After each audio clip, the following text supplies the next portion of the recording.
Assalamualaikum warahmatullahi wabarakatuh. Shalom, Salve, Om Swastiastu, Namo Buddhaya, Salam Kebajikan. Perkenalkan, kami adalah peserta Latsar CPNS BKPS Dembali Angkatan 18 Kelompok 2 tahun 2024. Video ini kami buat dalam rangka menyelesaikan tugas Latsar Agenda 2 Nilai-nilai dasar ASN.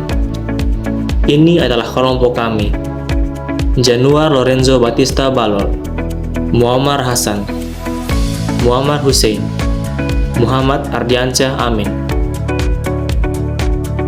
Petrus Labakolit Chris Lewokedang, Rudianto Gela, Stefani Jameson Jagomoni, Syauki Naufal Fikri, dan Yohanes Jody Eliandro Sunarto. Pada kesempatan kali ini, kami akan melakukan analisis penerapan nilai berakhlak. Tokoh yang kami analisis kali ini adalah Bapak Profesor Yasona Hamonangan Lauli, SH, MSc, PhD, selaku mantan Menteri Hukum dan Hak Asasi Manusia Republik Indonesia. Yasona Hamonangan Lauli memulai pendidikannya pada Sekolah Rakyat Katolik Sibolga pada tahun 1965. Selanjutnya, setelah menamatkan sekolah dasar, ia pun melanjutkannya pada jenjang sekolah menengah pertama pada SMP Negeri 1 Sibolga tahun 1968. Setelah lulus dari SMP, ia pun melanjutkan ke tingkat yang lebih tinggi, yakni pada SMA Katolik Sibolga 1971. Setelah lulus dari tingkat sekolah menengah atas, Yasona Hamonangan Lauli pun melanjutkannya ke jenjang kuliah, yaitu mengambil Fakultas Hukum pada Universitas Sumatera Utara atau USU pada tahun 1978. Setelah lulus pada jurusan S1, ia pun melanjutkan pendidikan S2 pada Virginia Commonwealth University dan berhasil mendapatkan gelar Master of Science pada tahun 1986. Tidak sampai di situ saja, ia pun melanjutkan pendidikannya pada tingkat yang lebih tinggi, yakni pada jenjang S3 pada Universitas North Carolina State University dan berhasil mendapatkan gelar Dr. PhD pada tahun 1994. Yasona muda tidak hanya cemerlang dalam hal pendidikan, ia juga memiliki kecemerlangan dalam hal karirnya, di mana pada tahun 1978 sampai 1983 ia pernah menjadi pengacara dan penasihat hukum. Pada tahun 1980 hingga 1983, ia juga pernah menjadi pembantu dekan Fakultas Hukum pada Universitas Nommensen. Di tahun 1994 sampai 1998, Yasona pernah menjadi ketua jurusan Hukum Perdata Universitas Nommensen Medan. Lalu, di tahun 1998 sampai 1999, ia diangkat menjadi dekan Fakultas Hukum Universitas Nommensen Medan. Lalu, pada tahun 2000, ia pun memulai karir politiknya, di mana pertama kali ia menjadi pengurus Partai PDIP Sumatera Utara pada tahun 2000 sampai 2008. Selanjutnya, ia pernah menjabat sebagai anggota DPRD Sumut dari Partai PDIP pada tahun 1999 sampai 2004. Tidak hanya sampai situ saja, ia pun melanjutkan karir politiknya dengan menjadi anggota DPR dari Partai PDIP dari tahun 2004 hingga 2014. Lalu, puncak karir politiknya berada pada tahun 2014 hingga 2019, di mana ia diangkat oleh Presiden Republik Indonesia Bapak Insinyur Haji Joko Widodo menjadi Menteri Hukum dan Hak Asasi Manusia, dan dilanjutkan pada periode kedua pada tahun 2019 sampai 2024. Selama menjabat sebagai Menteri Hukum dan Hak Asasi Manusia, Yasona Hamonangan Lauli selalu menanamkan dalam dirinya bahwa kejahatan adalah produk sosial, bukan merupakan produk logika. Implementasi nilai-nilai berakhlak dari Bapak Yasona Lauli. Yang pertama, berorientasi pelayanan. Pada poin 1, memahami dan memenuhi kebutuhan masyarakat, contohnya di bidang pemasyarakatan, pembinaan narapidana, rehabilitasi pendidikan, pelatihan kerja di dalam lembaga pemasyarakatan. Contoh program pembinaan narapidana berbasis keterampilan. Narapidana diberikan pelatihan keterampilan seperti pertanian, kerajinan tangan, dan teknologi informasi agar mereka bisa lebih produktif setelah bebas. Rehabilitasi narkotika. Bapak Yasona mendukung program rehabilitasi bagi narapidana kasus narkotika dengan tujuan mengurangi angka residivisme dan memberikan peluang untuk perbaikan diri. Poin yang kedua, ramah, cekatan, solutif, dan dapat diandalkan. Pendekatan humanis dalam pemasyarakatan. Bapak Yasona dikenal dengan pendekatan humanis dalam sistem pemasyarakatan, di mana ia lebih menekankan pembinaan narapidana dibanding sekedar hukuman. Dialog terbuka dengan masyarakat dalam menangani isu-isu krusial. Digitalisasi pelayanan publik, penanganan overcrowding di lapas saat menghadapi masalah kelebihan kapasitas di lembaga pemasyarakatan, program rehabilitasi untuk narapidana, penyederhanaan regulasi. Poin 3, melakukan perbaikan tiada henti, contohnya reformasi birokrasi di Kementerian Hukum dan HAM, contoh kebijakan sistem imigrasi online dan pelayanan hukum terpadu.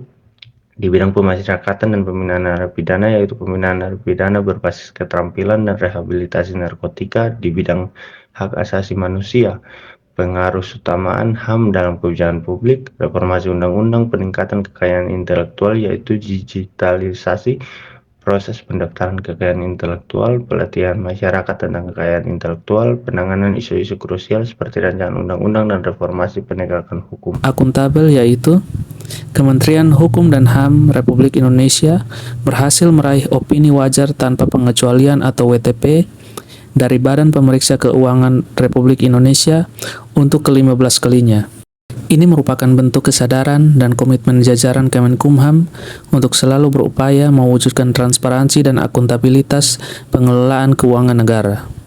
Hal itu diwujudkan dengan menyampaikan laporan keuangan secara tepat waktu dan disusun sesuai standar akuntansi pemerintahan atau SAP. Sebagai pemimpin yang berkompeten, beliau mengelola dan memimpin kementerian ini dengan sangat baik. Dalam hal ini, beliau mendapat penghargaan CNN dengan kategori Outstanding Dedication to Law Enforcement and Anti-Corruption Movement. Beliau juga melaksanakan tugas dengan kualitas terbaik dengan melakukan transportasi digital, yaitu transportasi digital dalam layanan keimigrasian, penerapan teknologi canggih dalam pengawasan keamanan, dan inovasi dalam layanan visa dan izin tinggal. Yasona Hamonangan Lauli juga sering menerapkan nilai-nilai harmonis dalam setiap perilaku dan sikap-sikap yang dijalaninya setiap harinya. Contoh yang dapat kita ambil dari nilai harmonis Bapak Yasona Hamonangan Lauli yaitu yang seperti pada foto di atas, di mana beliau selalu membangun hubungan kerjasama yang baik dan kondusif dengan menteri-menteri lainnya. Yang kedua, nilai harmonis yang dapat kita teladani dari Bapak Yasona Hamonangan Lauli yaitu seperti pada gambar di atas, beliau selalu mendengarkan pendapat-pendapat atau masukan dan juga kritikan yang disampaikan dalam rapat Komisi 3 DPR RI untuk kemajuan Kementerian Hukum dan Hak Asasi Manusia.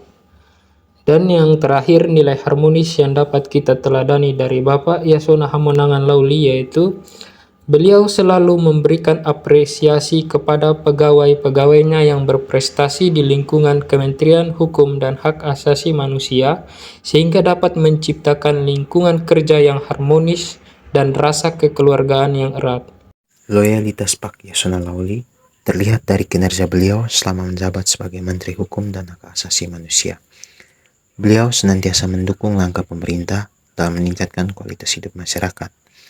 Peluncuran e-visa atau elektronik visa pada tahun 2022 merupakan salah satu dedikasi beliau terhadap bangsa dalam mempercepat transformasi digital. Sebagai Menteri Hukum dan HAM, Profesor Yasona Lauli dikenal menerapkan nilai dasar adaptif dalam kebijakannya. Nilai ini berfokus pada kemampuan menyesuaikan diri dengan perkembangan zaman, teknologi, dan kebutuhan masyarakat dalam menghadapi perubahan.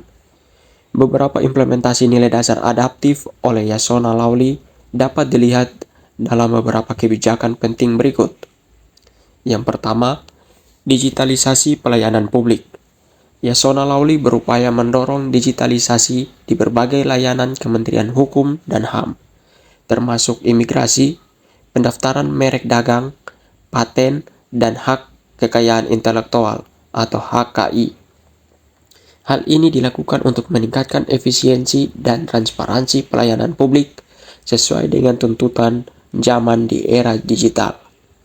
2. Reformasi sistem pemasyarakatan. Kementerian Hukum dan HAM di bawah kepemimpinan Yasona juga terus menyesuaikan sistem pemasyarakatan dengan situasi sosial yang dinamis, termasuk reformasi di lembaga pemasyarakatan atau lapas dan pengembangan sistem integrasi seperti program asimilasi dan pembebasan bersyarat, terutama selama pandemi COVID-19. Yang ketiga, responsif terhadap isu hukum yang berkembang. Yasona menunjukkan sikap adaptif dengan berusaha mengikuti perkembangan hukum internasional dan nasional.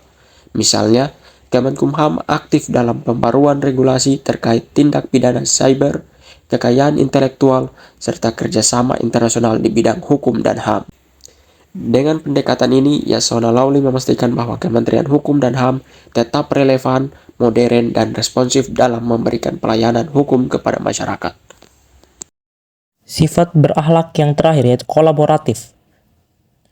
Contohnya yang pertama itu kerjasama dengan kepolisian dan kejaksaan. Bapak Yasona Lawli mendorong sinergi antara Kemenkumham dengan lembaga penegak hukum lain seperti kepolisian dan kejaksaan untuk memastikan proses hukum yang lebih efisien, terutama dalam kasus-kasus pidana besar dan pemberantas korupsi. Yang kedua yaitu penguatan reformasi birokrasi. Bapak Yasona juga memimpin inisiatif reformasi di internal Kemenkumham dengan bekerja sama dengan Komisi Pemberantas Korupsi atau KPK. Yang ketiga yaitu koordinasi dengan dalam pembentukan undang-undang. Bapak Yasona secara aktif bekerja sama dengan Dewan Perwakilan Rakyat atau DPR dalam proses pembentukan berbagai undang-undang penting. Ini merupakan contoh dari sifat berakhlak yang terakhir yaitu kolaboratif. Baik, terima kasih telah menyaksikan tugas video kelompok agenda 2 kami. Mohon maaf apabila ada kesalahan penulisan kata. Sekian dan terima kasih.